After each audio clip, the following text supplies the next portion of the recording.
Hello students, आप सभी का स्वागत है हमारे डिस्पर्जन के एक और वीडियो में। और आज बेसिकली मैं आपके साथ डिस्कस करने वाला हूं एक बहुत ही बढ़िया मेजर जिसको हम जानते हैं मीन डेविएशन के नाम से, राइट। अच्छा, तो शुरू करने से पहले कुछ बातें करते हैं मीन डेविएशन को डिस्कस करते हुए।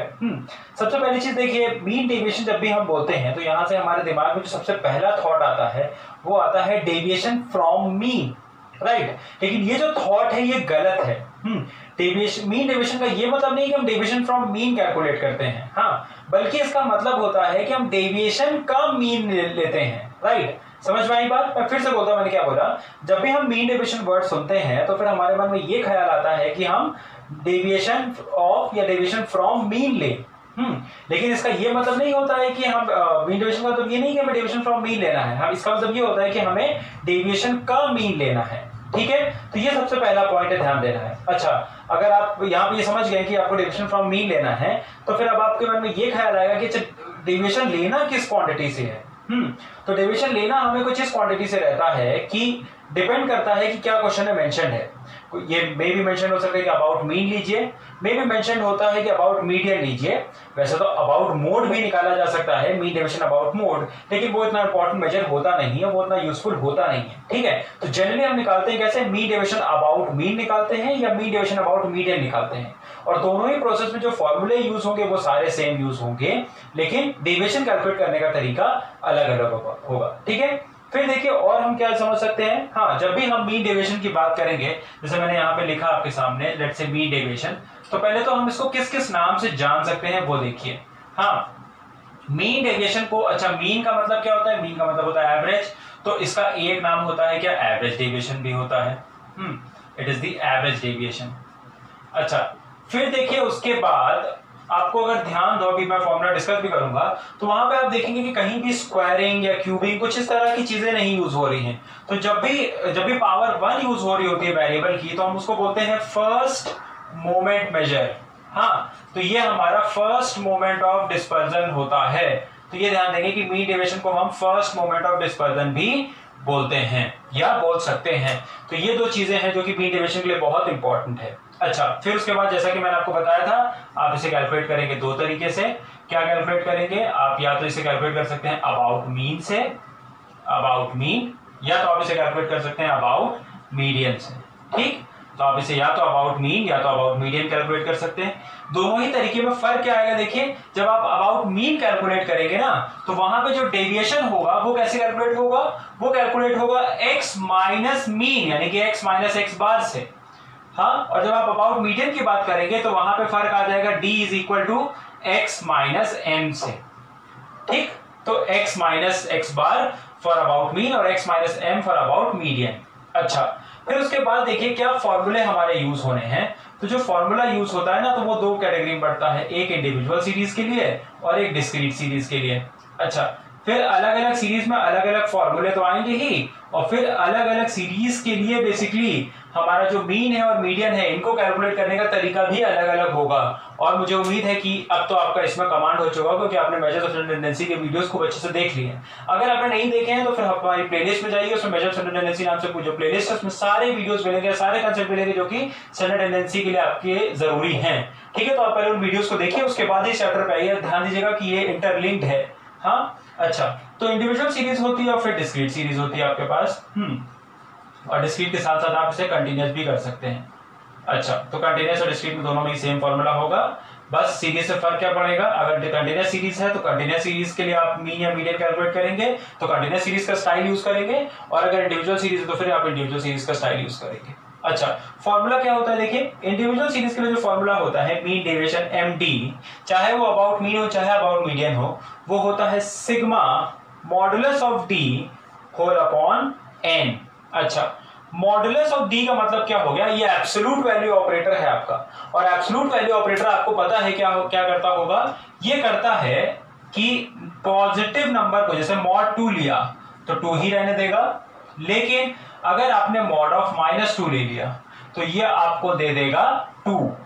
तो नेगेटिव नंबर का मॉडुलस पॉजिटिव हो जाता है और पॉजिटिव नंबर का मॉडुलस पॉजिटिव ही रहता है, बस ये चीज ध्यान देना है। तो मॉड के अंदर आप क्या करेंगे, अपने डी की वैल्यू कैलकुलेट कर लेंगे, अगर नेगेटिव आ रही हो तो उसको पॉजिटिव कर देंगे, पॉजिटिव आ रही हो तो उसको पॉजिटिव रहने देंगे, बस ये है। हाँ, तो बस आपको ये ध्यान देना है कि ये मॉड ऑपरेटर हमारा यही करता है, तो इसको एब्सोल्यूट वैल्यू ऑपरेटर भी हम लोग बोलते हैं। अच्छा, फिर डिस्क्रीट या कंटीन्यूअस सीरीज में देखिए आपके पास क्या होगा, यहाँ पे मीन डेविएशन जो हो जाएगा वो जाएगा sigma F mod D whole upon sigma F को मॉडुलस डी से मल्टीप्लाई कर देंगे और उसके नीचे आप कर देंगे सिग्मा एफ। ठीक है, तो ये आपका जो है फॉर्मूला हो गया। और मैंने आपको बताया था कि जिस तरह की सीरीज होगी उस हिसाब से आप मीडियन या मीन कैलकुलेट करेंगे, और फिर अगर आपको mean deviation about mean calculate होगा तो फिर डी का कॉलम आप इस तरीके से बनाएंगे, यानी कि x माइनस एक्स बार करके बनाएंगे, और मीन डेविएशन अबाउट मीडियन दिया होगा तो फिर आप डी का कॉलम x माइनस एम करके बनाएंगे। ठीक है, इन बातों को बहुत अच्छे से ध्यान दीजिएगा, इनमें बिल्कुल भी कंफ्यूज मत होइएगा। क्लियर है? ऑलराइट, समझ में आ रहा है? फॉर्मूला आपको क्लियर है? आगे बढ़ा जाए, चलिए तो आगे बढ़ते हैं। तो जब आपने इनका दोनों नाम जान लिया और आपने डेविएशन कैलकुलेट करने का तरीका जान लिया और हर फॉर्मूले के मीन डेविएशन जान लिया, अगली चीज जो जानना जरूरी है वो है कोएफिशिएंट। और कोएफिशिएंट के लिए मैं एक्चुअली बोर्ड की साइड को रब कर देता हूं, तो आप इसे वीडियो पॉज करके आप इसे कॉपी कर लीजिएगा। हाँ, अच्छा, तो पहला वीडियो अगर आपने देखा हो तो आपको पता होगा कि जो है दो तरह के मेजर्स होते हैं, एक एब्सोल्यूट मेजर और एक रिलेटिव मेजर। हाँ, और कोएफिशिएंट जो होते हैं वो एक तरह के रिलेटिव मेजर होते हैं, ये होते हैं हमारे एब्सोल्यूट मेजर्स। ठीक है, तो ये हमारे एब्सोल्यूट मेजर्स हैं, मीन डेविएशन और basically mean deviation about mean और अबाउट मीडियन।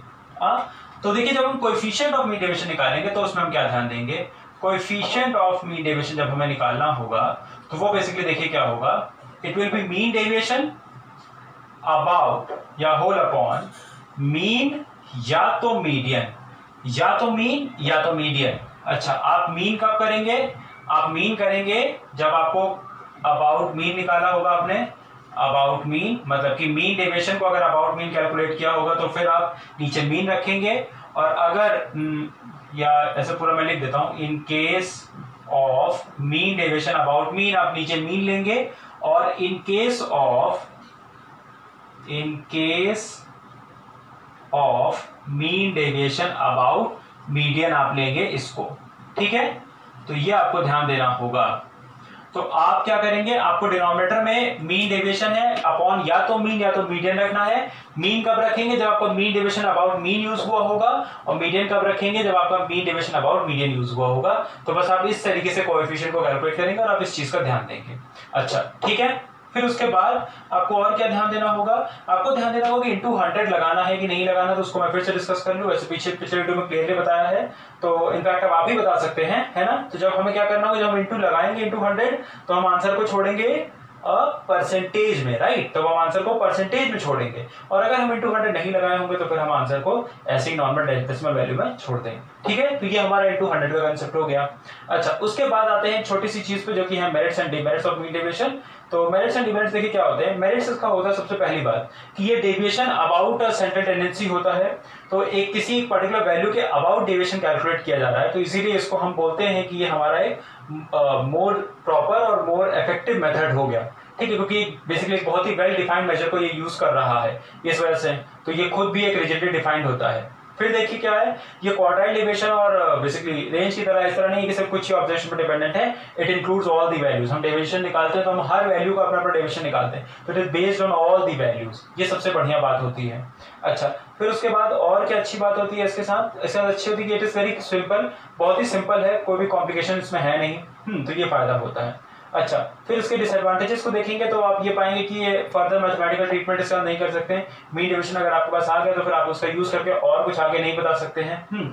दूसरी बात ये है कि ये सिर्फ एब्सोल्यूट डेविएशंस का यूज करता है, तो कहीं ना कहीं एब्सोल्यूट डेविएशन का जब हम यूज कर रहे होते हैं तो हम डेविएशन का सेंस नहीं बता पाते हैं कि पॉजिटिव डेविएशन है या नेगेटिव डेविएशन है। हाँ, कि हमारी वैल्यूज से बड़ी ज्यादा वैल्यूज हैं या वैल्यूज से छोटी ज्यादा वैल्यूज हैं, सडन टेंडेंसी से ऊपर की तरफ ज्यादा ऑब्जर्वेशन है, सडन टेंडेंसी नीचे की तरफ ज्यादा ऑब्जर्वेशन है। ये सारी चीजें हम नहीं बता पाते क्योंकि हम एब्सोल्यूट डेविएशन का यूज कर रहे होते हैं। तो ये इसका बहुत बड़ा डिसएडवांटेज होता है, राइट। तो इन्हीं मेरिट्स और डिमेरिट्स को ध्यान में रखेंगे, और बेसिकली बस इतना ही है हमारा मीन डेविएशन के बारे में। हाँ, और मुझे नहीं लगता कि इसके कोई क्वेश्चन डिस्कस करने की जरूरत है, लेकिन अगर इनकेस अगर आपको ऐसा लगता है कि हाँ इसके क्वेश्चन में आपको प्रॉब्लम होती है और आप चाहते हैं कि मैं उसके ऊपर एक वीडियो बनाऊं, तो या तो आप मुझे नीचे कमेंट में लिख के बताइए कि आपको वीडियो की जरूरत है, या मुझे पर्सनली मैसेज करिए। ठीक है, तो नेक्स्ट वीडियो पे जब हम मिलेंगे तो फिर हम डिस्कस करेंगे स्टैंडर्ड डेविएशन, जो कि हमारा बहुत इंपॉर्टेंट कंसेप्ट है इस चैप्टर के हिसाब से।